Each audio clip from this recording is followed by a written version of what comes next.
I don't know. Yeah, maybe y'all saw, maybe you didn't see. Maybe, I mean, people can only watch so much news, you know? But y'all saw the president at the UN. This is...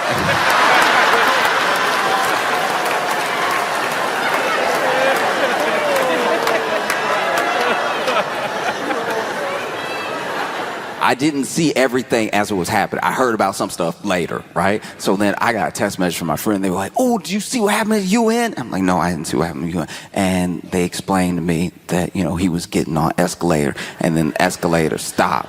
Now, I thought at the time, I thought it was going very differently. I thought the escalator stopped on like a down escalator. That would have been a big deal. Imagine you on escalator. You have belief. You get on a down escalator, you're like, all right, it's gonna take me where I need to go. No need for a seatbelt. If that thing just stops, the momentum, whoa! Now the president's falling down the steps. So I thought that's what happened. Then I watched the video and I saw that he just walked up to the escalator, stepped on the escalator, and the escalator broke.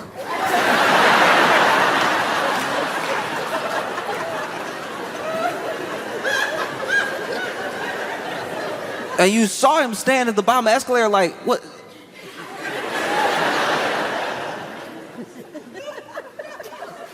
And Melania didn't miss a beat. She just started walking up the escalator. And so there were people that were like, this was sabotage. UN needs to be investigated. Somebody needs to be arrested, right? But then he made it up the escalator / stairs. And he went to speak to the UN. Went to speech for the whole of the UN. He's standing here, UN over there. And as soon as he goes to start, the teleprompter broke. We know the teleprompter broke because he told us. As soon as he walked up, he told us, teleprompter broke.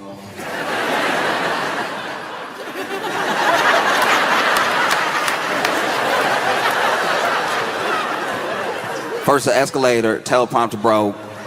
Nothing here work. Nothing. No, teleprompter.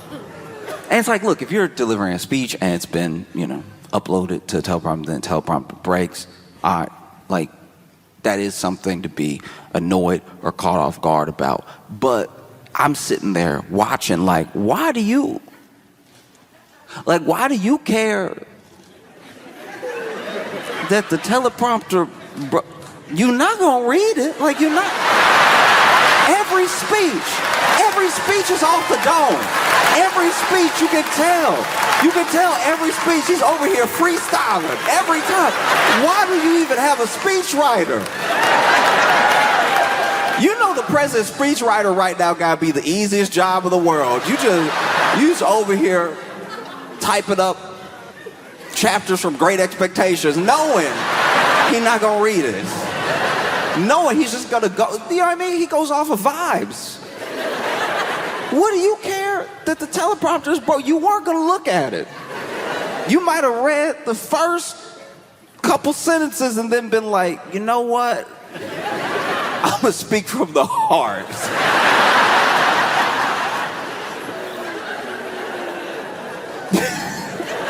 And so the teleprompter broke it, you know? And so he's like, I guess I'll just have to. Which was also wild because the speech was printed out in front of him. But he was like, no, you want me to turn pages? No.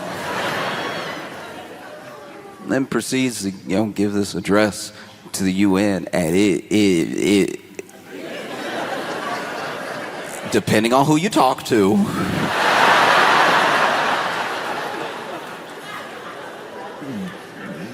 depending on whose opinion you're listening to, it did not go fantastic. Because the energy of the speech was like the normal energy. It was like rally energy, you know, like talking to his base or something. But this is the UN. They don't live here. Like they're not. Some of the stuff they don't care about. Like you talking to the UN. Everyone's here. He's over here like I inherited a mess and we fixed it and like years ago we were down in the dumps and now we're the hottest country in the world. He keeps saying we're the hottest country in the world and I don't know what that means. I feel like even the UN was like, so what? Climate change?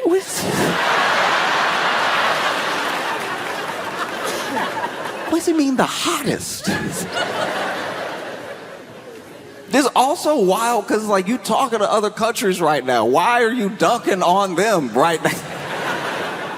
Then dude's over here. I ended like 7 wars. And it's just funny because like everybody he talking about is there.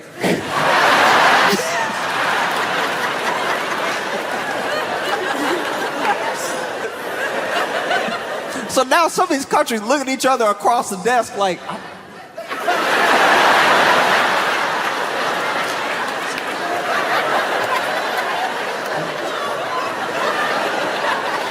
I don't know. I didn't even, what did I say? Nah, it was incredible. And then there was a weird thing. I think it was Brazil. He was talking about the leader of Brazil and how, like, first of all, this dude also tariffing everybody. So then he was talking about how he doesn't do deals with people he doesn't like, but then he had a good handshake with the leader of Brazil, so maybe they could work something out. Even Brazil had to be like, yo, I don't know. I just saw him in the hallway. Out here trying to be cordial. I don't even know if this is good. Was this good? No, it's phenomenal performance. Truly, I've not seen anything like it. Just over here. I'm sure if you were at the UN just sitting there, you just sitting there quietly listening, looking over at other countries. There's some countries that had just be chuckling. Like countries that aren't in the mix, you know what I mean? Like if you're not like a key member of BRICS or you're not, you know what I mean? Like if you're not like in the news in that way, you just come, you enjoy the show. You know? Like I imagine maybe Zimbabwe might have been cracking up. They'd be like, that's your friend. That's your friend.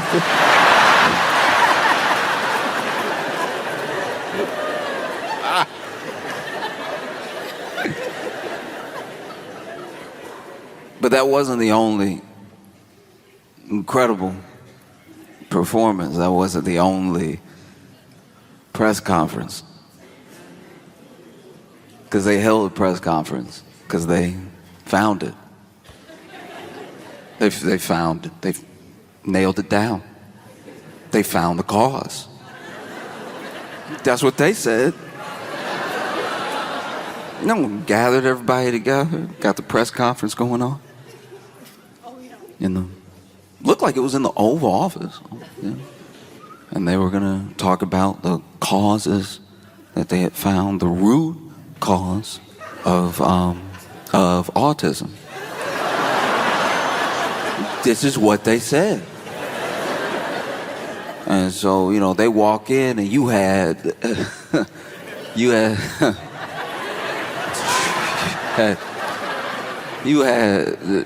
Dr. Oz.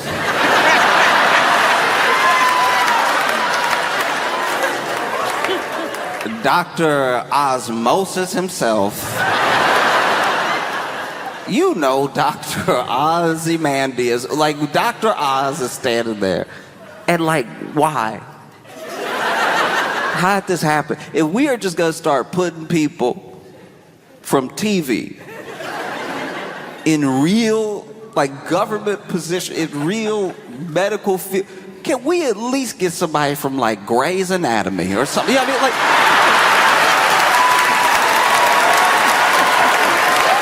Like, if we are already not being serious, can we not be serious better? Who is checking for Dr. Oz besides Oprah? Who is?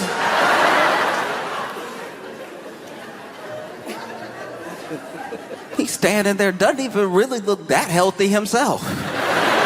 This man's advice so far has been actually insane. They've done interviews with him. He's, spoken to the public. Like, what would you suggest for Americans? The man's out here. If you want to, if you don't, look. If you don't want to be sick, be healthy.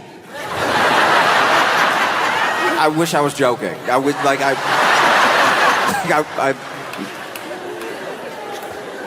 can barely take credit for that one. I changed like 2 words. So you got Dr. Oz from TV on one side. And then you have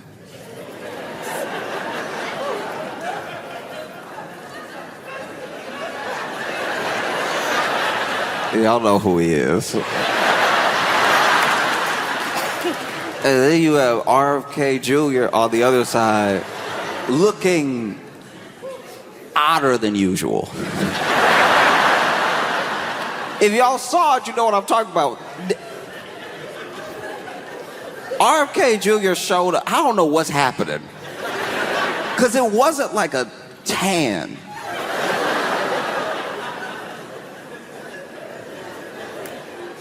Like, he looked like a bruised blueberry. Like, he looked wild, and nobody addressing it. Nobody saying anything. The president over here just trying to not use his peripheral vision.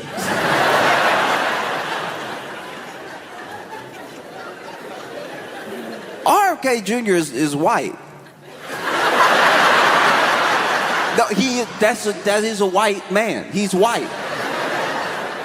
He's a white guy. But that's the first time I've ever seen a white guy and been like, he is colored. Like that.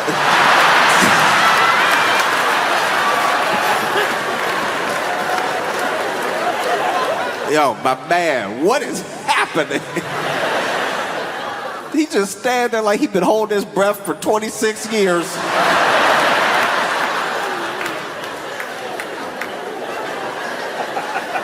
This is very bad. And then, I don't know who told him. I imagine it could have been somebody, higher up, but it could even just been an aide that told the president, okay, you're going to give this press conference, you're going to talk about links to autism, and what you need to do, this is very important, for legal, this is very important for a lot of reasons, what you need to do is say the name of the drug.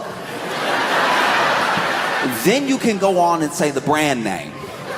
But you need to say the name of the drug, because the drug is what we're saying is the link, not one particular brand. So there are other like store brands that are this drug. You need to say the drug.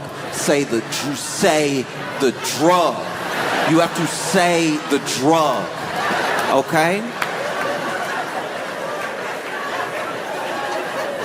Say the drug. And I'm sure he attacked it with that regular, bravado. I'm gonna say it, whatever. Get out of here. Let me work. Let me get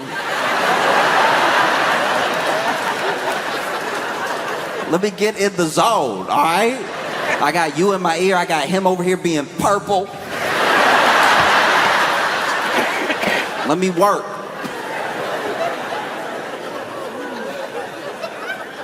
It goes up, starts the speech. is rolling with it.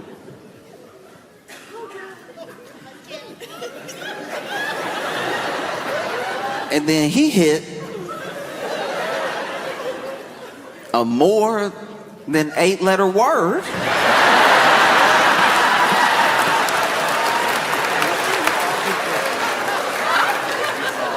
And then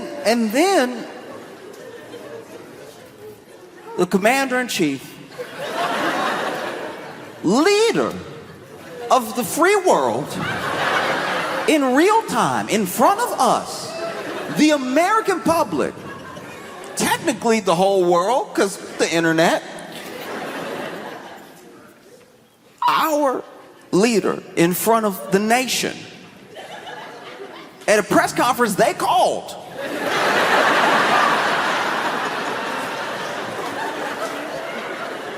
Our leader in real time sounded it out.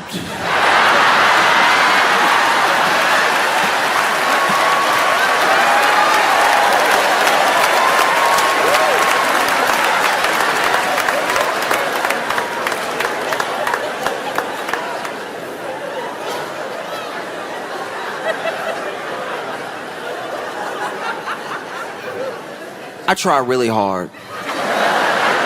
No matter who somebody is, no matter the background, no matter the situation, really treat people like equals, not like look at people a certain type of way. We all struggle. We all have our different strengths and weaknesses and everything. But I'm just going to go out on a limb and say it.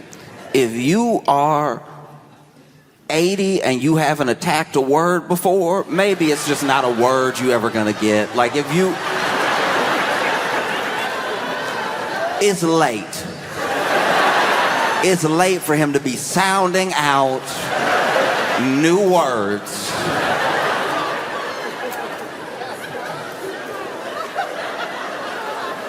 Because the word, he could see the word coming up.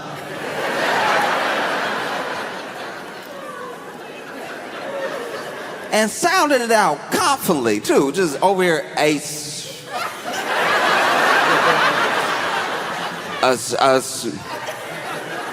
some toast,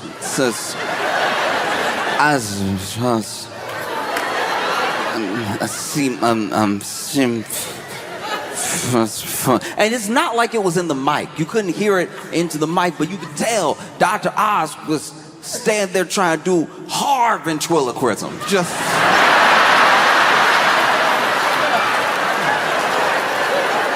Dr. Oz was standing there like, just open your mouth, let me do it. Dr. Oz was fighting to just, you could see him. See him in the face.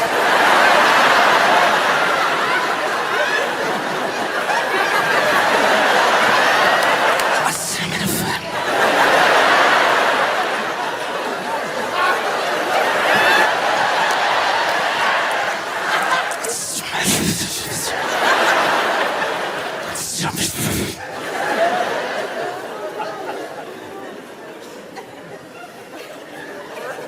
I said, Tom, I see the Trump. See him, man.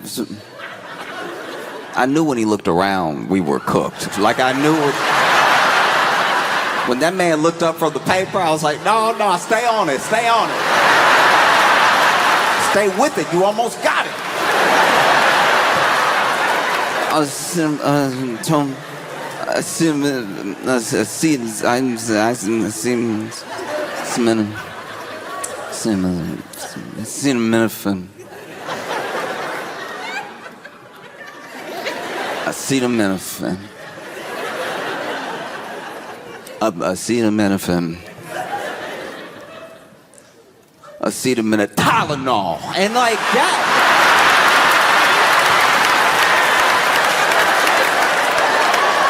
That is also wild too. Gave us the full, what is it, Porky Pig? Gave us the full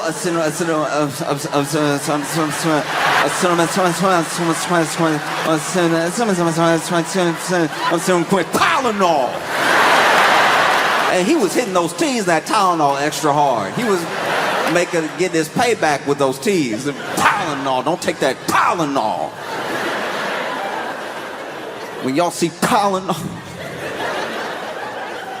Because it was rough. It was like, you've been in third grade before. Remember when a teacher, I didn't even know this at the time, but it was basically when a teacher had like a hangover, and so then the teacher would just make y'all read the book to each other.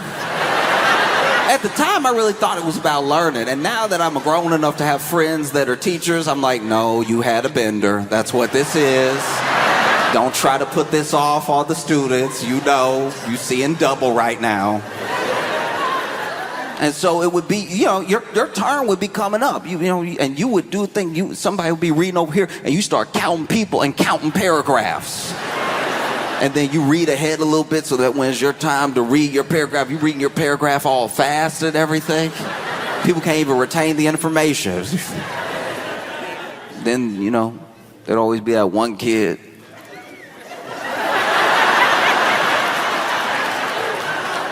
There'd be that one kid where it's like,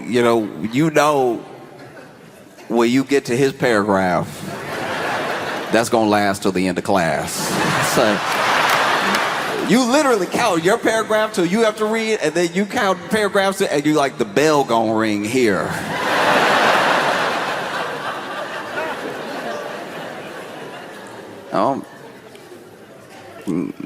Sometimes to be a kid, everybody learns differently. We all have different abilities, and you do your best to be as patient as possible. I remember, I had one kid in my class that we would do that, and then his paragraph be coming up, and as soon as his paragraph start, everybody's like,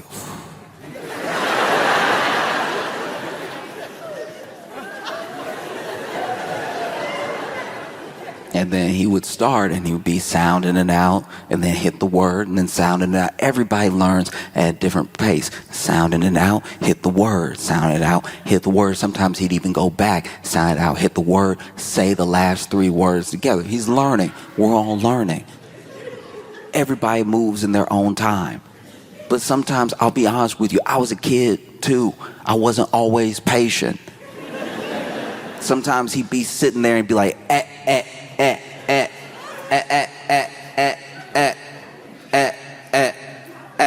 and I'd be like, A, it's A, it's A, it's A, it's A. You already hit it. It's A, it's A. There's nothing left to do. It's A, it's A. It is A. You did it. High five. You did it. It's A. It's only A. And then you grow up and you mature and you realize that everybody's good at stuff. People aren't as good at stuff and everything. Because I'll tell you what, I could read. When I was a kid, I could read. Very good at reading. My math wasn't great. So then when it came to math, it was me who was like a little bit behind all the time. Especially when we got to like algebra. Because I could like, factor a little bit. I understood denominators and stuff like that. Like I felt like I was keeping up and everything. But when we hit algebra, all of a sudden the tables were turned. This is why you have to be as patient with people as you want them to be with you. Because I'm sitting there. And for the first time, there's letters. There's letters in the math problem, but I'm sitting over here like,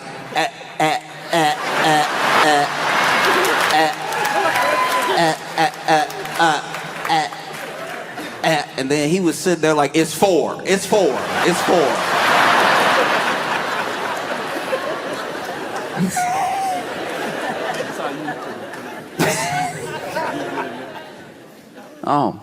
And so, he's over there. He went ahead and dunked on that acetaminophen, and then went ahead and started saying Tylenol, started describing to the people things that were not on the paper in front of him. Which is why you definitely shouldn't be upset when the teleprompter doesn't work. You know this is what you're gonna do. This man was just throwing out all types of wild claims. This dude was like, hey, look, the Amish,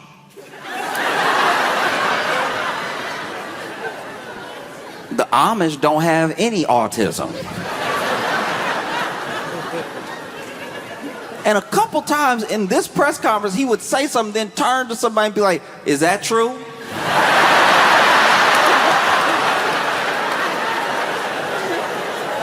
But man, no, it's all on the paper. They put it all on the paper. You had RFK Jr. turn from purple to red. Because then he just started going off on like vaccines in general, you know, and just started saying like, look, you know, it's too much. It's too much. And he's not the first person. He's not the only person to be saying that. It's too much at one time. You know, you got those beautiful babies and you shooting them up with 80 shots of liquid.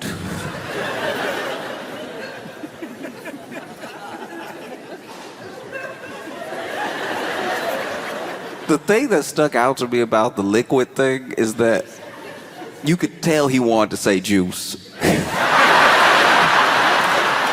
You could tell he's like, they put too much juice in them babies.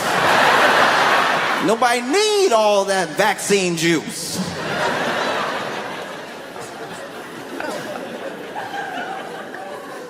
No, it was truly wild. And then it was over. And then it was over. I can't imagine what it must have been like to be on the board of Tylenol. If you're on the board of Tylenol watching this press conference, you over here probably on a whole roller coaster of emotions. Like, at first you'd be sweating because they had let it slip several times that this is basically what the topic was going to be and what was going to be said. It had been like, you know, pieced out, little flavor, little sprinkle here and there for the media all the way up until that press conference, right? But then, when they actually said it, I'm sure Tylenol was stressing when they said this is what the press conference was going to be about. This is what they were going to talk about. You work at Tylenol, you sitting there, edge of your seat.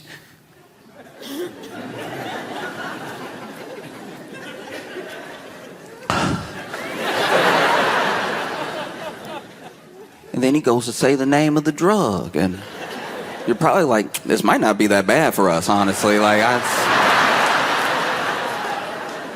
he almost said a cinnamon. We might be in the clear here. All we gotta do is come out with a label, no cinnamon in our product. We'll be fine. And then he says your brand name. Then he says your brand name over and over again, and now you're like, that's not good. That one came out perfectly.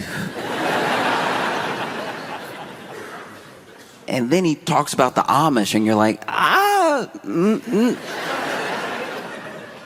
guess if people watch the whole thing, they'll be confused enough to not know if they should take it or not. Because my thing is, look, why have such an unforced error? You know what I mean? Go ahead. You already got Caroline Levitt talking to the media all the time. Get her out there to start the thing. Get her to say the name of the drug and then walk off. Then you can go and just go off your vibes and everything. You had two people on either side of you that probably say the name of the drug all the time. Don't let him, but let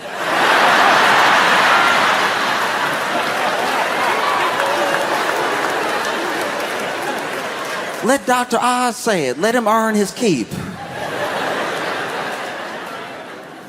No, he over here supposed to be a doctor. Got the shortest name I've ever seen.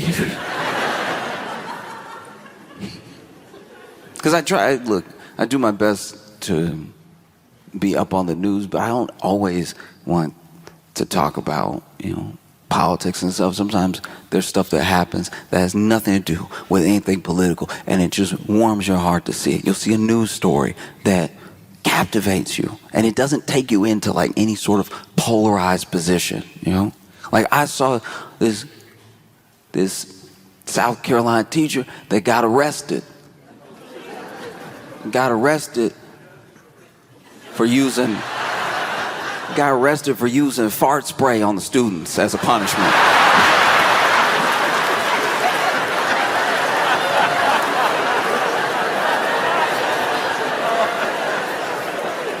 Look, I'm not a teacher.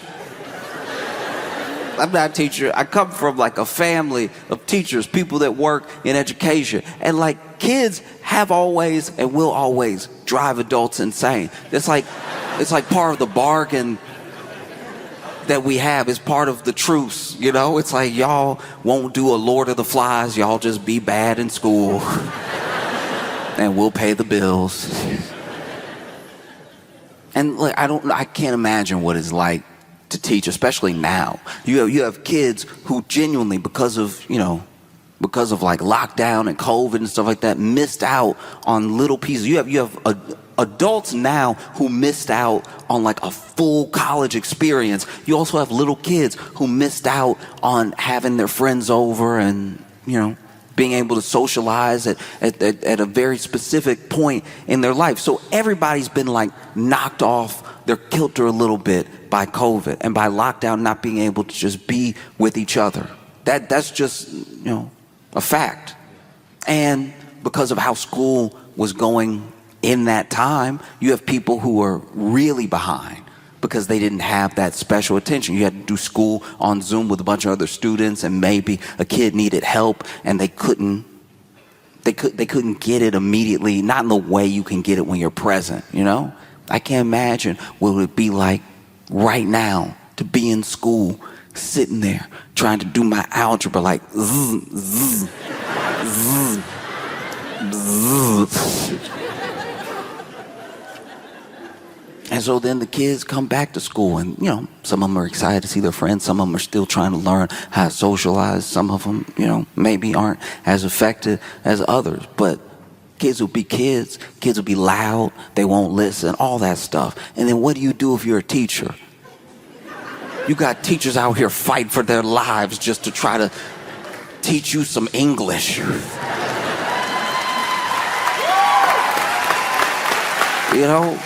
You see videos of it all the time, teachers going through it because students don't want to listen, all this stuff. This is the person that's just trying to make sure you know how to spell. So one day,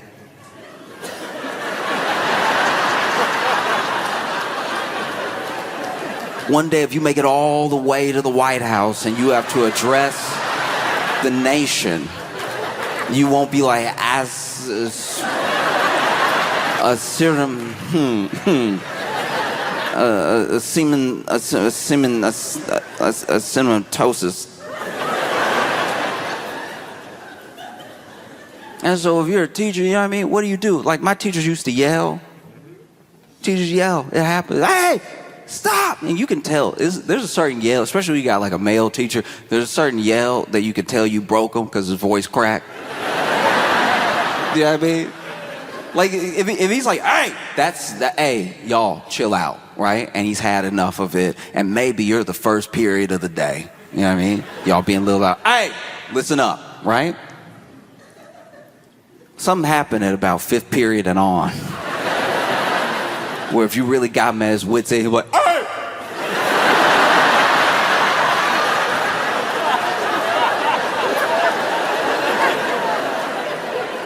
Can't even help you people. That's how you can tell. That's how you can tell when a teacher really at the edge, when they just start talking to the students like they are society. Like it's like you do your best, You go to a state school to save money because you're not going to make it here. You got a passion for Spanish, so you try to teach it to you knuckleheads. Just truly, teacher ready to cry. Over here, you get that third shut up. Sometimes that third shut up doesn't have any bass behind it. It sounds a little bit, shut up!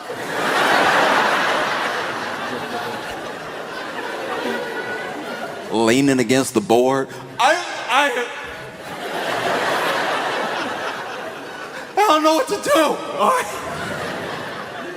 And so what do? You know what I mean? Yelling doesn't work. You can't hit them. Somebody came up with a plan.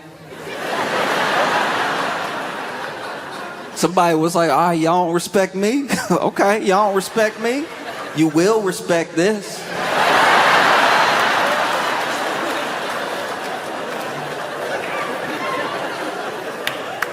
Because I've read different reports. Some reports say he was like doing a prank or whatever. Some reports say he was like mad about whatever. But I'm telling you, he could have done it for any amount of reasons. Maybe this dude didn't take his job seriously. Maybe, he was out here just trying to prank for fun. He's somehow like a teacher's assistant, whatever, and still hadn't like grown up. So then he's over here. Ooh, look at you, stinky. Ooh. Ooh, stink butt over here. Ooh. Maybe. But maybe he had had enough. You can only take so many spitballs to the back of the neck before you snap. Maybe this dude came in one day and was like, all right, look, I hate this, come to this, I really do. But please believe me, if you talk all the time or you never talked before, anybody can get it, all right? I'm not gonna lose my voice this week because y'all don't wanna learn. Anybody can get it. Anybody. I'm gonna put it right here. And I'm begging y'all not to test me. As soon as somebody's talking to their friend, he's like, what?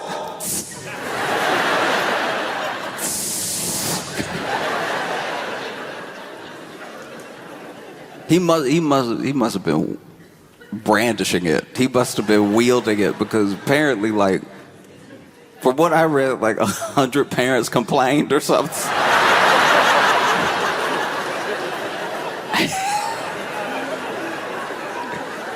This dude got arrested, and then I think they said like 2 students went to the hospital or something like that. And I'm sure you over there in interrogation tried to defend yourself. They should have thought about that asthma when they were doing all that talking, all right?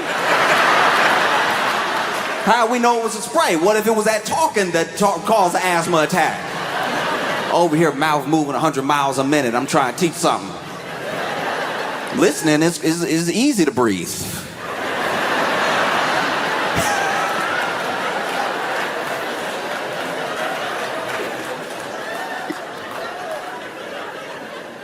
Because I wonder how much he must have done it. You know what I mean? Was it just off of anything? Just one little noise? Huh? Or did he wait? Was he like writing on the board, letting the chatter sort of build? And then that's the thing. When you're a kid in class, you always think you're good if you're just not as loud as the loudest person. But that noise rises the entire level of the volume, because now if everybody's talking a little bit, somebody's going to get a little bit more confident, get a little louder. Everybody starts talking a little louder. And as long as they're not as loud as the loud one, now everybody's basically screaming just so they can hear themselves because they're all doing so much talking. And next thing you know, he whips around, hey!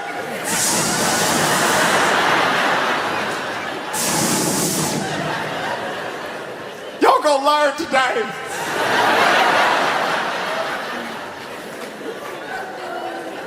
Because even the school said that he did $55,000 worth of damage.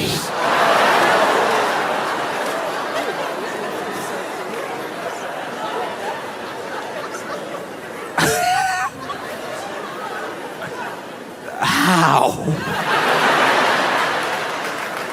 It must just be in the walls now.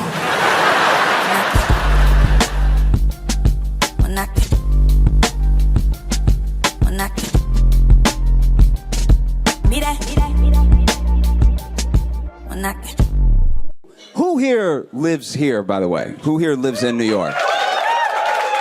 All right. I am not from here. I moved here, and I grew up in Louisiana, which, do y'all remember the first time that y'all had to hardcore ignore a person here?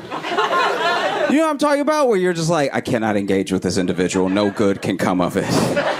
Because I remember, I grew up in Louisiana, very like hospitable place, taught to be very polite. I moved here from Chicago, even more Midwest, nice and everything. So I moved to the city unprepared. I showed up making eye contact.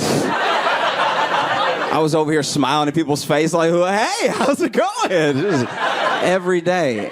It took me 3 weeks to ignore my first person, all right? That's too long. Living in New York is a boxing lesson you have to teach yourself.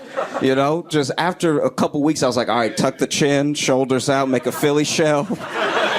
Stay ready. I'll never forget it.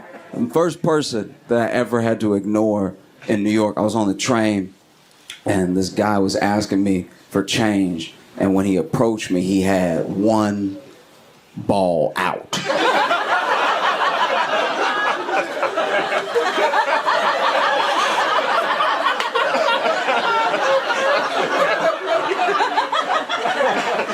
That's a rough approach, all right? Because I'm not gonna lie, one ball out, I don't even recognize it right away. Like that as someone with balls, if I don't see the whole package, I'm like, that's alien. He walked up looking like a monster. I was like, I wish I had a gun right now. That's insane. I was so upset, and he walked out, so then I was looking at my phone, right? And the worst part is that I'm sitting down, and he's standing up. So the ball is in my peripheral, all right? It's right there. There's no escaping. And it's just, he too close for me to look harder at my phone. It's like the top right of my vision is fucked right now, okay? And so I can't look away. There's no looking away. And he's talking, he's like, come on, man. I know you hear me, man. And then I'm just like, no, just ignore him, and he'll go away. It just look at your phone harder, and he'll move on, right? And then he starts getting upset. He's like, come on, I know you hear me, man. But the more upset he gets, the more animated he gets. And the more animated he gets, the more he's moving. So now the ball is bouncing. The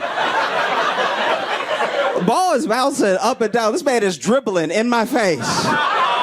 And I'm just looking at my phone, and I'm just like, just ignore him. He'll go away. And this is the thing. I didn't cry. I did not cry. I just didn't not cry. Like, I did start to tear up eventually, and my vision got blurry. Because this is the thing. There's no science behind what I'm saying. I'm just telling you what I saw when I saw it out of the corner of my eye. I didn't want to see it. So it's not even like something I'm trying to relate. It just, every time he bounced, it felt like the ball got longer. And I was... That's just so exciting. So then I'm tearing up, and then he still is getting madder and madder. He's like, hey, you can't just sit there. I'm a human being. You can't just ignore me, dog. And he's like bouncing around. And honestly, I'm not gonna lie. He yelled at me for so many stops. I genuinely started to pray. And that's not a prayer you think you'll have to pray in a place that's not prison. You know what I mean? Like, I was just sitting there like, I don't know. I don't deserve this, Lord. I've been a good and faithful servant. All right. This is crazy right now. And then he was like, you know what? Screw you, man. I'm done with this. And he goes to turn around, but he's still clearly upset. He's still very mad. And so then, even as he turns around, he's like, and another thing. And then the ball swung. And I was like, sir, you're going to need to kill one of us, all right? Unacceptable. It does feel weird.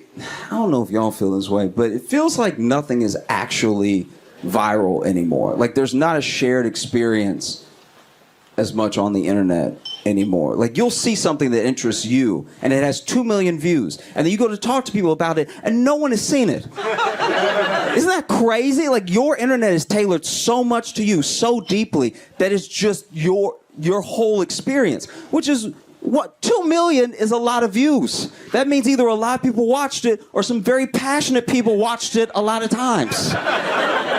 I'll tell you my favorite video, because I'm sure you haven't seen it. It's only got 2 million views. So, my favorite video this week is a white woman in it. Probably my favorite white woman of the week as well, because she walks in to this police station with a gun. All right. Already very good, right? Already gripping. So then she walks in with the gun, and it must be late because there's no cops around, right? But then there's this receptionist, like, desk and glass, and she just starts beating on the glass with the gun, just beating on the glass nonstop, okay? And then I guess a cop finally comes towards the glass, and she's like, bam, bam, right? And then he moves out of the way, and then she's just walking around, and she's got the gun. I should point something out. the whole clip, she's holding the gun like this. Like it's the wildest gun position I've ever seen. No wonder she didn't hit anybody, because it's just like this the whole time. And she's walking back and forth with the gun like this. Every once in a while she like bam, bam. And then my favorite part is she sits down and crosses her legs, puts the gun down, pulls out what I think is a thermos, takes a couple glugs, puts it back down, gets up with the gun, bam, bam, bam. And then, police tase her and tackle her, and it's all settled. Now, the reason that I'm so obsessed with this video is that there's no sound. So I don't know what she's yelling about. I don't know what any of this is about. I don't know what was said or anything. So then I had to insert it for myself. The video has 2 million views, and I think I am 1.9 million of those views. I think I've not been able to stop watching, because this is my thing. White women are so helpful, especially to the police. So I feel like she just walked in and was like, hello? I found a gun. I found this gun outside, and is anyone here? Hello? Hello? I can't, I'm trying to return it. It's not my gun. And the cop walked up and she was like, bam! Oh no! Because he startled her and she had a gun. And just like a cop when he gets startled and he shoots. And so they're just like, I'm sorry, I didn't mean to do it. Oh my God, this is so stressful. Oh my God, I love rosé. Anyway, does anyone want this gun? And then they tase her and they tackle her. And then even as they're picking her back up, she's like, it's not even my gun. You guys should be more responsible. You weren't kidding. No, I'm not kidding. Dude, yes. When your phones get out of jail, you need to watch this video. I'm not even kidding right now. If we could only put it up. It's genuinely insane. I'm so glad you looked it up right now, because some of y'all are looking at me like, a white woman would never walk into a police station with a gun. Yeah, no, I'm telling you exactly what happened. This is crazy. And she walks in, she's like, hello, bam, bam, bam. Thank you for looking it up. This is like, some of y'all just, wow. You looked me in my eye like, I know a lie when I hear one.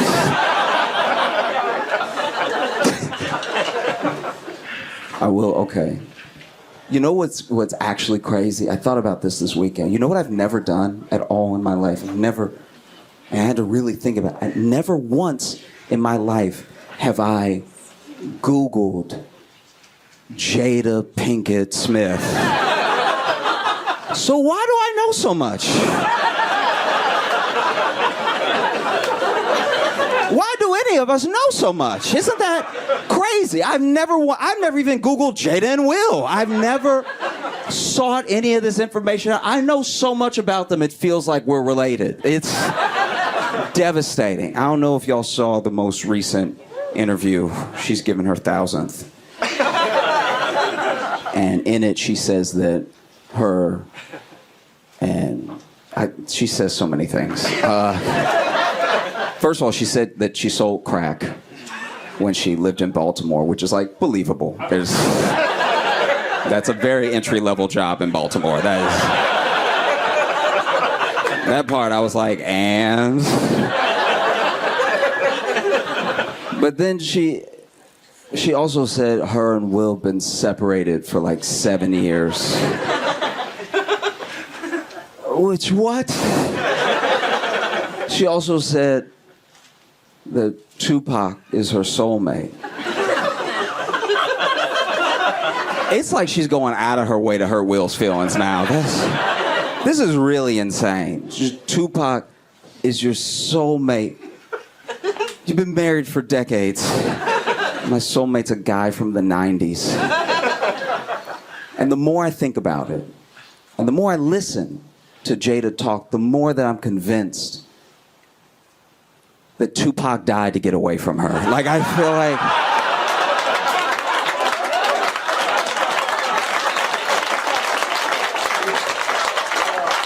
Easily. They dated for a while, you know what I mean? And then he got a taste of what Will has lived with. And then he was in Vegas and he got into it with some dudes on some gang shit and stuff like that. And they shot at him and he thought about what life would be like with Jada. And so he just leaned into the bullet. She said they haven't been together. Her and Will have not been together since 2016, which does make the slap more confusing now. That's right, because like that, they haven't lived together since 2016. Now it feels less like you were defending your wife and more like you just wanted to hit Chris Rock. Like, turn that man to a tambourine for no reason. That's insane. It really is. Like, what? Not even defending your wife at this point. You were defending your neighbor, I guess. Haven't lived together since 2016. It also makes the entanglement more confusing now. Watching Will and Jada is just like the black Inception. You know what I mean? It's just a nightmare and a nightmare and a nightmare. There's twists that nobody asked for. What? Entanglement. Because then, this is my thing. If they weren't together, why'd they have that whole talk acting like they were together? It made them look worse. Why did they do that? It made her look like a cheater and him look like a cuck, but then they weren't together. So what's the big deal now? I mean, the big deal is that she fucked her son's friend, which is... A lot of people don't know that. That was Jaden's friend. So Jaden over there waiting for play dates and stuff. Ain't nobody showing up like it's a Brazzers video.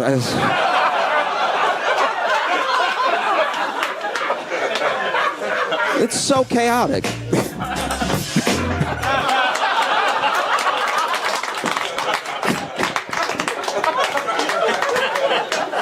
No, it's just very chaotic. And look, I want to be fair for a second. I do want to be fair. Everyone comes for Jada and everybody shits on Jada so hard. And I get it. It's easy because she won't stop talking. But like, some of this is on Will. We can all agree about some of this is genuinely on Will. People blame Jada for the slap. That's not her fault. That's a grown man. And he got up there and he slapped another grown man. You can't blame her for that. It's not like she used her powers. And people blame a lot of the marriage stuff on just Jada. Will is also married to Jada. You know what I mean? He could get a divorce if he wants to, but he doesn't want to. He does not want, and if you pay attention to the interviews, he said it. Divorce is not an option. He'd rather them live as single people and still be married than to get a divorce. Which is weird. It is weird. I understand. For a long time, they were the symbol of black love, especially in Hollywood, right? And that's a symbol that he carefully curated that maybe she didn't want to be a part of, but it's one of the reasons he can't let it go, because it's a failure that he will not accept, right? But to just live as two single people but still be married is weird. It's very odd. Who is it for? It's not for them. They're not together. It's not for us, because now she aired it out. Everybody knows. It's not for the kids, because they're already weird. So who is this for? And like, I mean, it must be rough. I do get it. I have empathy for both of them genuinely, because I think Will, you know, came on strong, wants to make it work and everything, and Jada was just not having it. And a part of me, you know, I'm wrapping up, but just a part of me, a part of me gets it. Because if it's not the life that she wanted, it shouldn't be the life she accepted. That's fair. You're an adult in the world and you make your own decisions and you need to live by them, right? But also, to be fair to her, I don't have a gorgeous millionaire trying to fuck me and marry me. I don't know. It probably seems pretty hard to turn down. I'm not gonna lie. Like if Zendaya walked in here right now and y'all look like you're together, if she told you, bro, if she was like, I want to marry you and be with you for the rest of my life, you'd probably be like, look, I'm in a happy relationship and I found my happiness. I hope you find yours. I'm not saying it'd be easy to say to her. You probably say it after I do, but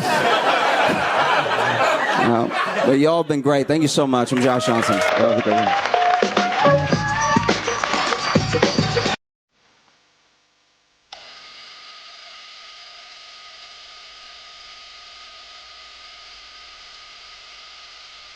a lot of people have asked me why I call the tour flowers, and obviously flowers are cool, and I'm covered in flowers or wearing a flower suit or whatever in some of the pictures. But the real reason is because when I look at people, I I see people obviously, but I also see like a garden, and gardens are built out of what you nurture, what you plant there, and what you help grow.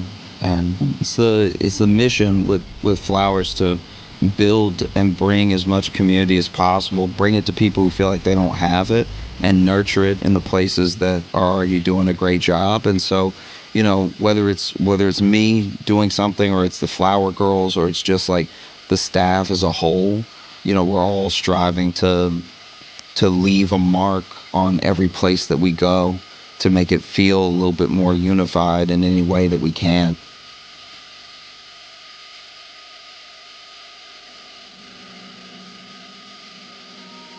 I mean, this tour is special to me, and it's the first time I'm able to really do what I want to do and move how I want to move, as far as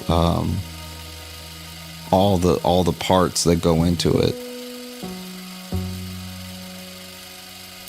I can't wait to see you there.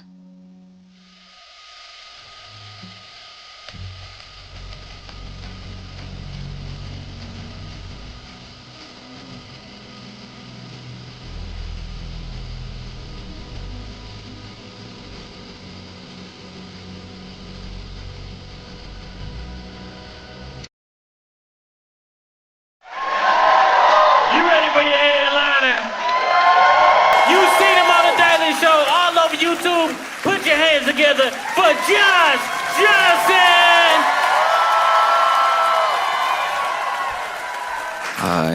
I don't know about y'all, but I just paid my taxes, and they got me. Oh, they got me good. Oh, they got me real good. I was wondering if they would get me. And then they were like, no, we didn't forget about you. We think you're special. We would never forget. And I know they charged me extra. They got me charged me extra because they know I won't survive jail. So they're like, he gonna pay it. Just write a number. He'll make it happen. It's been great traveling this week. I've been able to go to Milwaukee, Madison, now Minneapolis, and everything. When I was in Madison, there was something sort of curious that was happening. I like being in Minneapolis because y'all smile an appropriate amount. You smile when something good is happening. You know what I mean? When I was in Madison, there were so many errant smiles. There were people just looking forward like, huh. I've never been in a city. I told them this too. I told them this to their face. I was like, y'all all walk like you walk into the light. Like, this is crazy. I try to be a jolly person, but this is insane.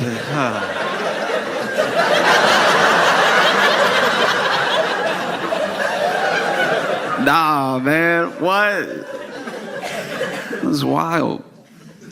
And when I was there, I like when people are happy. I hope to make people happy. But when people got a little bit too much of it going on, I do have to get to the bottom of it. And so I did do a couple things. It's something I like to do in any city when I see too many people smiling when I get there. I immediately go to that city's Yelp. Because I'm like, there are problems here somewhere. We just have to find where they are. You know what I mean? Not everything is a 5-star experience. Not everybody gonna give a 5-star. And it didn't take long. I found a 1-star. I won't name the establishment, but the review simply said, their old fashions taste like barbecue sauce.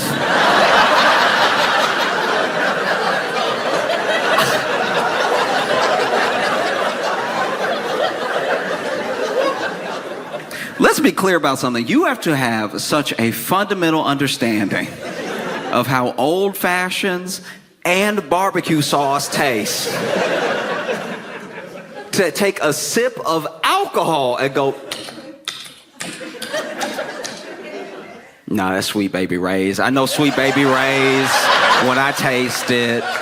You not slick just because you thinned it up a little bit.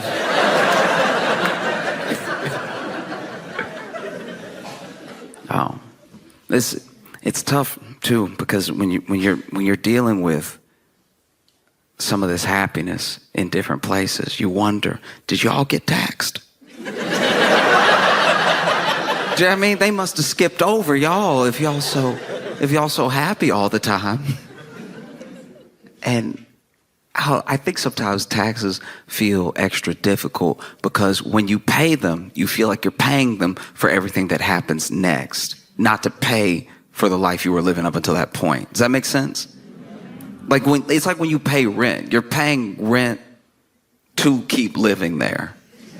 But when it comes to taxes, you're mostly paying for everything that already happened, that you already enjoyed or didn't enjoy, depending on the city.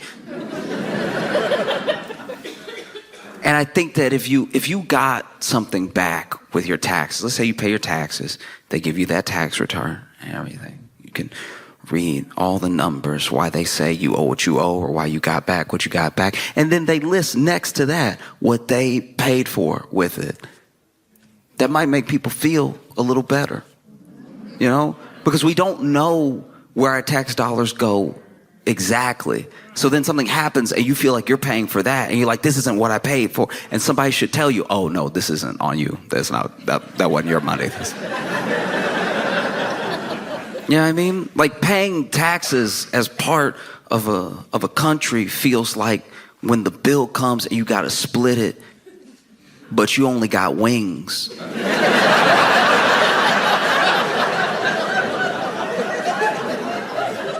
Like, hey, I got 6 wings. All right, there are 6 sets of bones in my basket. I didn't take any errant bites or anything. And some of y'all are alcoholics. I am not prepared to split this bill with you. You have your barbecue sauce old fashions. You have your... I'm not down for this. Because everybody's having some money troubles right about now. I mean, from all different ways. People are getting squeezed in lots of different directions, you know? Like we already know, tariffs are almost old news now. But the fallout isn't. The fallout is fresh. The Dow has only dropped by 1,000 points 11 times in history. And 4 of them were in like the last 2 months. Like this is very bad. If this were a roller coaster, this would be the part of the ride where your neck breaks. Like it's just...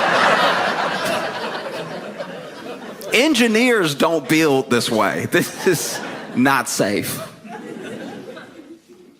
And you know, you see it through the tariffs. I've talked about it before, but those people on the money channels, they're still a bit nervous. Still freaking out, you know. They still come on every day. One of my favorite things about watching them now is they talk to us like we're the news. They're there doing the news, but they look it right in the camera like, I don't...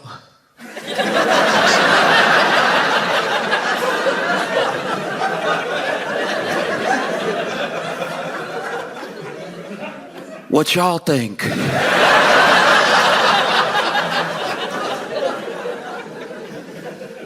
Oh, it's bad. You know, like just this week, you know, you had people losing money in all sorts of ways. I mean, Christy Nome.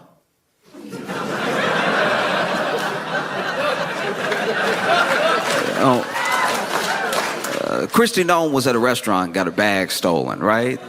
And I don't know.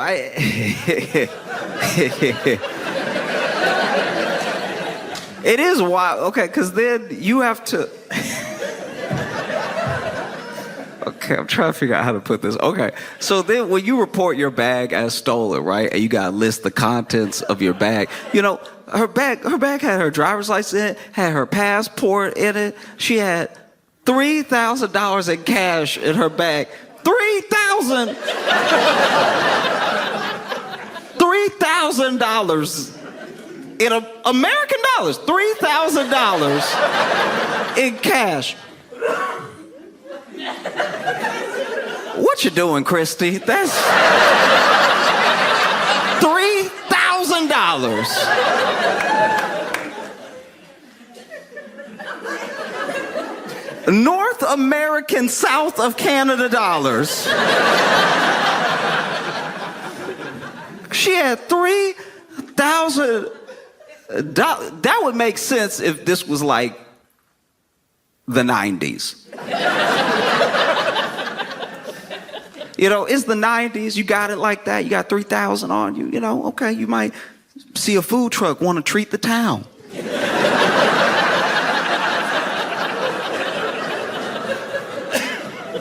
$3,000 in cash in 2025. $3,000 in the year of our Lord Apple Pay.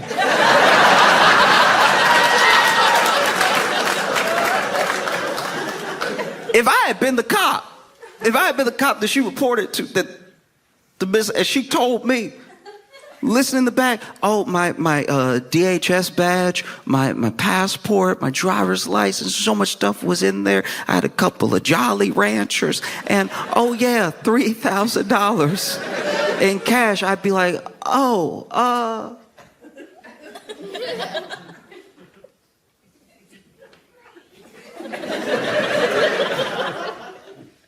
do you rap or something? Like, why do you have that much cash on you? No, she had $3,000 in cash. But the kicker for me was she had a bunch of blank checks. I don't even have to, yeah. You still write checks. In 2025, you just got that blank check on you just in case something pop off, and $3,000 in cash isn't enough. This is the most prepared to be mugged individual I've ever seen in my entire life. That is insane. You already got $3,000 in cash. Imagine you pull up on Christy, no, you're like, give me everything. And then she's like, here, you about to walk away.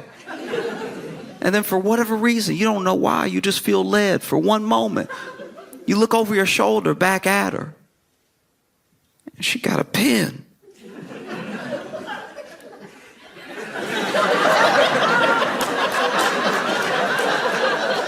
You said give you everything, you know.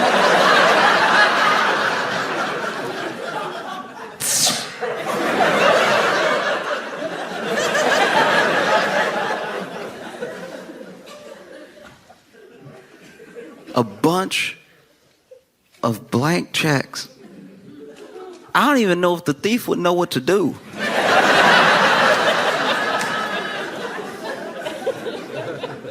Like, there used to be whole departments dedicated to check fraud. And now it's like 2 dudes. People are not writing checks like that anymore. I bet you. They dump the contents out. They're like, oh, we score. We got $3,000 in cash. We got her DHS badge. I'm sure she's going to want that back. We got her passport, her driver's license. Oh, we got everything.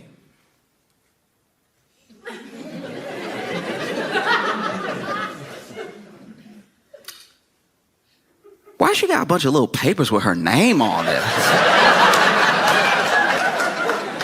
Some people so conceited.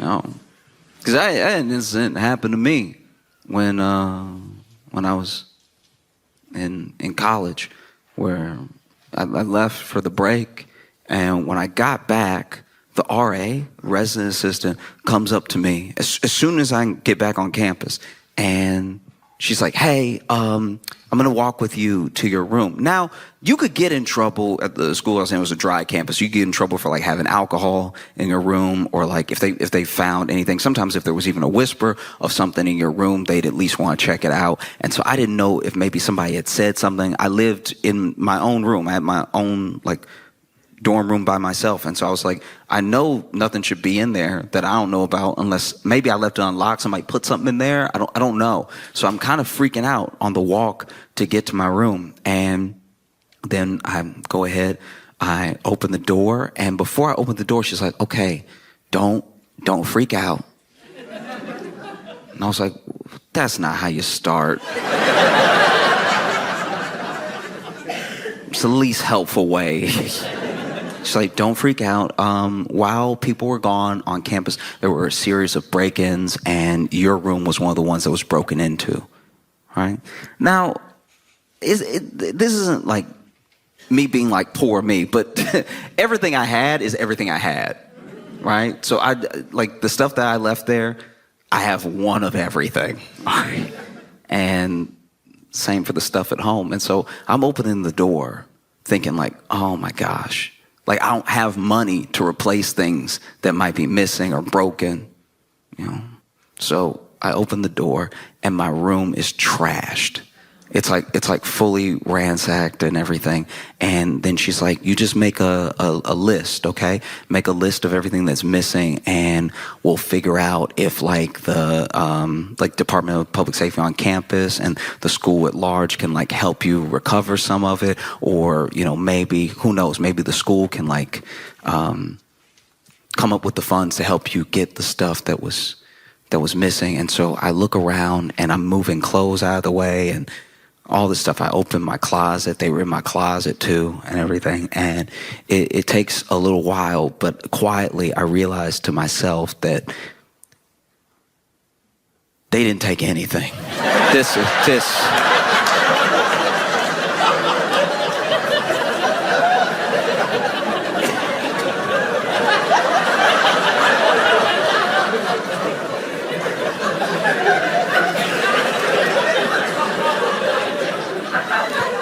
Do you know how embarrassing it is to get your place broken into? And a thief is like, I'm good.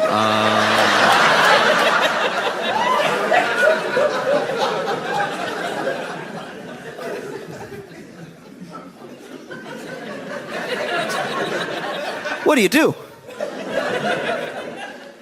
What do you do? You know, I'm in my head, quietly walking around. You know, RA is still standing in the doorway and everything. I'm getting defensive in my head. I'm like, all right, I got a couple of good DVDs. All right, they not Fight Club fans. Like,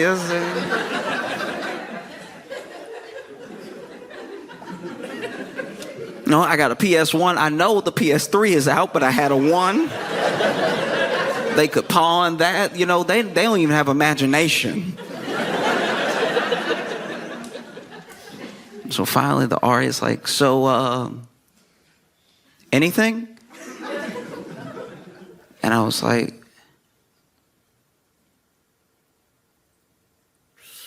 yeah, they took my Gucci watch. I had 2 Chanel bracelets. You gotta put the bracelets down. Please write the bracelets down, okay? And I had about $3,000 in cash. You know?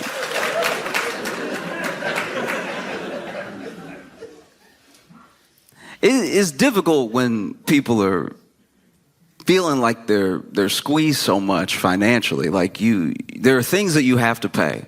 But the thing, I guess, that gets me sometimes when it comes to paying tax, I feel like some of the reluctance around it is that it feels like you work all year and then you get taxed for this money that's going to be spent on a bunch of things that you didn't agree to. It less like you worked all year and it's to pay for the things that we already enjoyed. Does that make sense?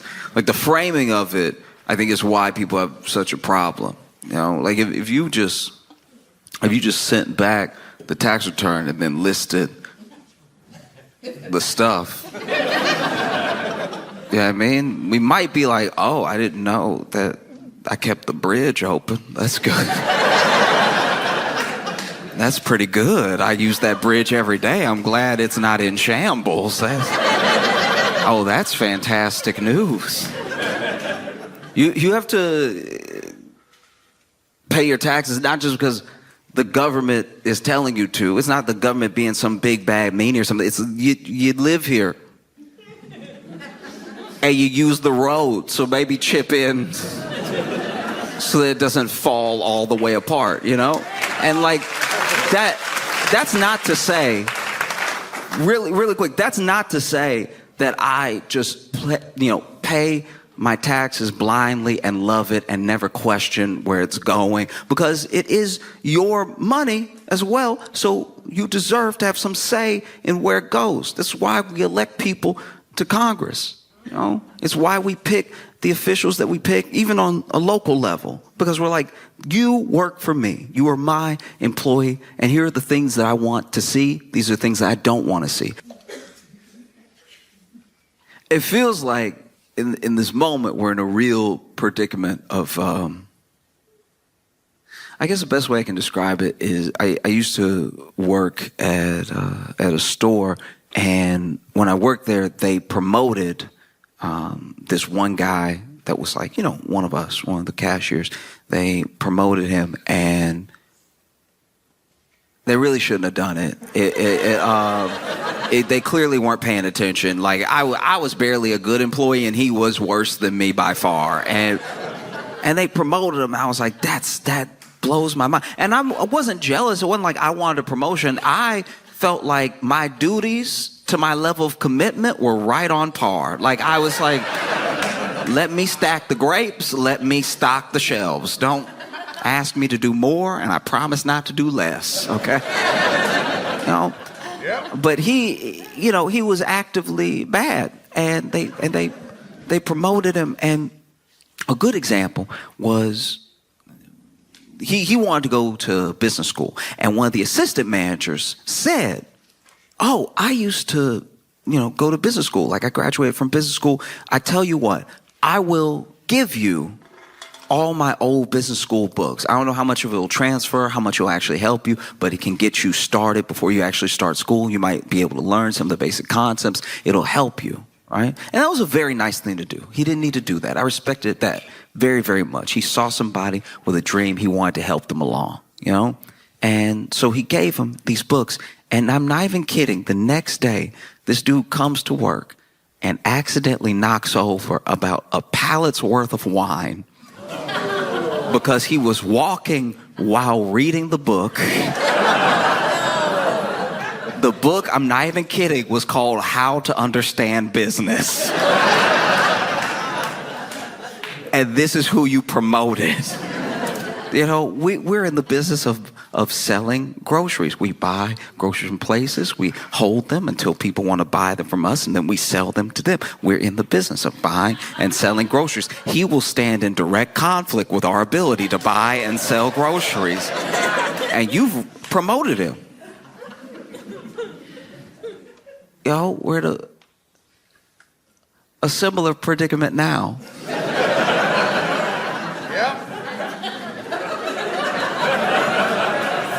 As a country, we're in a similar situation because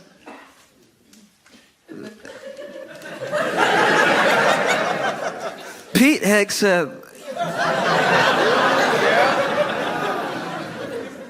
got in trouble again for the same thing from before. Basically, if you're not familiar, a bunch of people who are supposed to were using the app Signal to, talk about war plans. And, quick gist, they accidentally invited a journalist, and then the mission kicks off. They do the attack. The attack is successful, and everyone finds out, and they're like, "That was dumb. Don't do that again." And everybody was like, "We can't promise that. Like, that's not..." Okay. Well, fast forward to rewind, we are in the same situation again, because unbeknownst to, I guess, anybody at the time, Pete Hegseth had not only been using Signal to discuss war plays, he had a whole other channel where he was just talking to his wife, his brother, and his personal attorney. And you couldn't.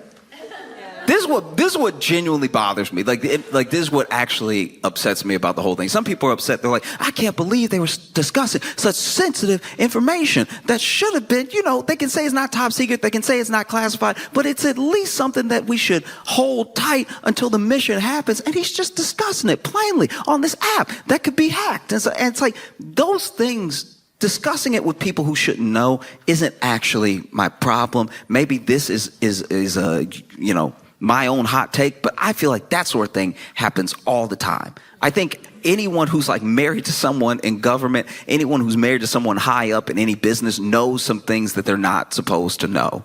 That's like human, actually. You don't think Michelle Obama? You don't think Michelle Obama was kept up at night knowing stuff she wasn't supposed to know?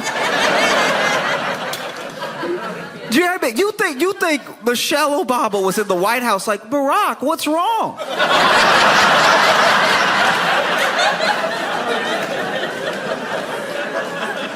And then Barack was like, it's classified.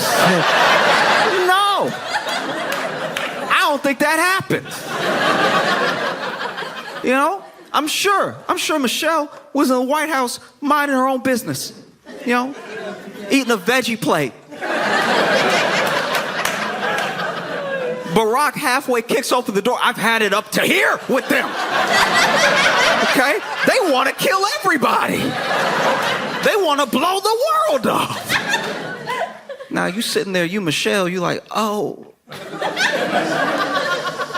I don't even want my carrots anymore.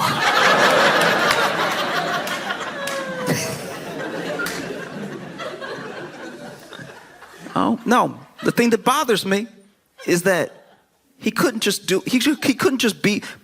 couldn't be professional, and wait for an hour till he got home to tell her in person. Like, just do it the way people normally do it. Walk in the door, be like, you won't believe. Like, that's the way you do it. But when I pay my taxes, I do get upset when I see it blatantly being misused. Like when Pete Hegseth is supposedly building a $40,000 studio in the Pentagon to do his makeup before he goes on TV. I'm like, that, if even $1 of that is mine, I'm very upset. Like, I'm not saying I'm the whole 40, but like, that's so insane. Secretary in the makeup room. Should he be at war? Like,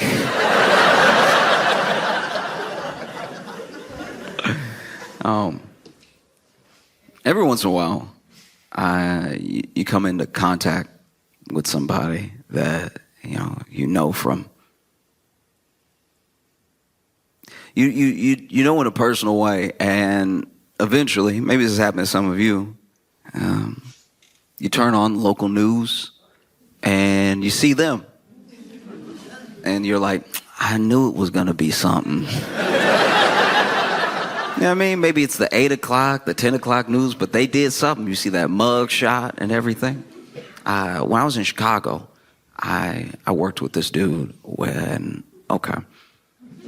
at our job, in the break room, we had a light sensor for the light switch. So you could just press it, lights come on, or, if nobody was in there or if you didn't move for long enough, lights go off, right? And one day, I'm walking into the break room, take my break, lights are off, I walk in, lights come on, and he's sitting there, already in the break room, eating barbecue.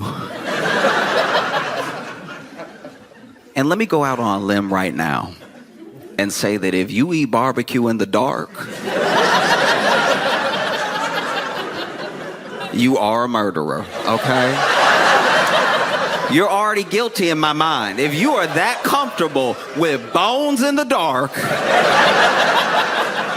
there's no telling what else you're capable of. If you are that comfortable slipping and sliding on your teeth and tongue,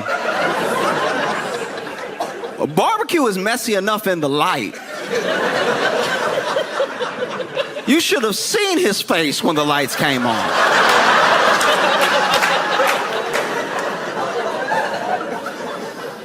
It was insanity. And then I walk in and he not even, if it were me and that happened, because I try to put myself in his shoes. I try to be empathetic. I'm like, okay, let's say you eating barbecue in the break room on your break, right? Kind of a heavy meal for a 15-minute break, but to each their own, you know what I mean? You go be sleepy when you come back, but I want everybody to enjoy their life. So let's say you're eating barbecue in the break room and you are somehow doing it so still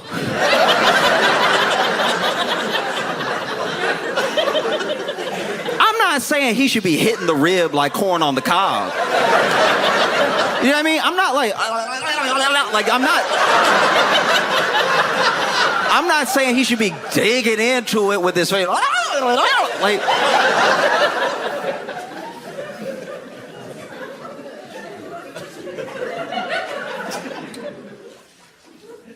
in case you're wondering, that is, at least in my mind, the sound you make when you eat barbecue in the dark. Like that. If you eat barbecue in the dark, you don't eat it like the rest of us. The rest of us chew like civilized people, but if you in the dark eating barbecue, you are wilding out. You're doing whole other sounds and effects that the rest of us don't do, you know?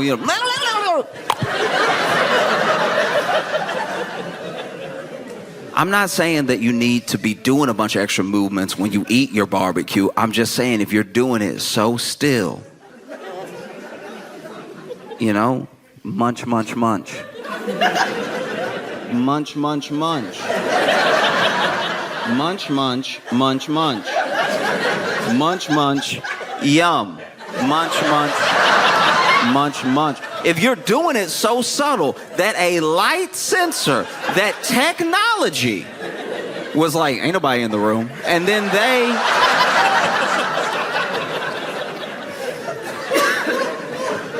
decide to shut the lights off on you, and you still did not feel led to change the conditions of your meal. If you were eating barbecue in the break room and then the lights go off and you're like, that's even better.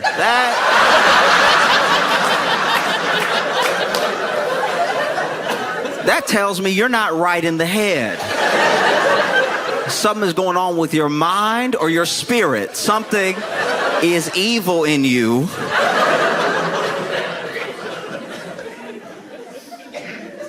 Munching away. And then you think to yourself, oh, what if someone walks in?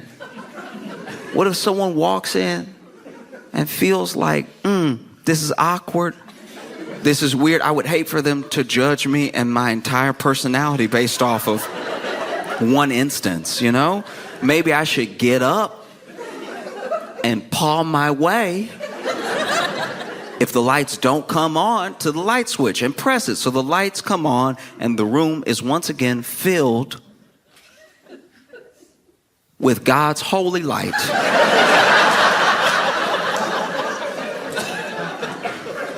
I even tried to extend that olive branch and be like, you know what? He probably didn't want to get barbecue sauce on the switch. You know what I mean? Maybe that's what it was. Maybe he thought if he was flinging his hands, he'd get barbecue sauce on the walls. That would look even scarier because now I walk in, the wall's red, you got a bone in your hand, you munching away. Really try to put myself in that headspace. Try to be fair to him. And after I got through thinking all those thoughts, I was like, nah, the whole thing was weird. No, I was right. It's insane.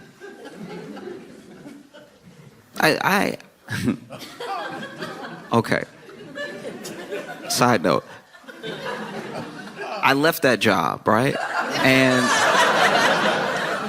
one day I was catching up with a different coworker. I was telling them what happened, right? I was like, hey, I was super weird. Like, I get in there and, you know, he'd been in the dark, so he wasn't phased. It wasn't like something just happened and I walked in right after or whatever. And they were like, oh, you know what? I didn't want to tell anybody. But the same thing happened to me. Which means on a different day, this man was eating barbecue so gentle.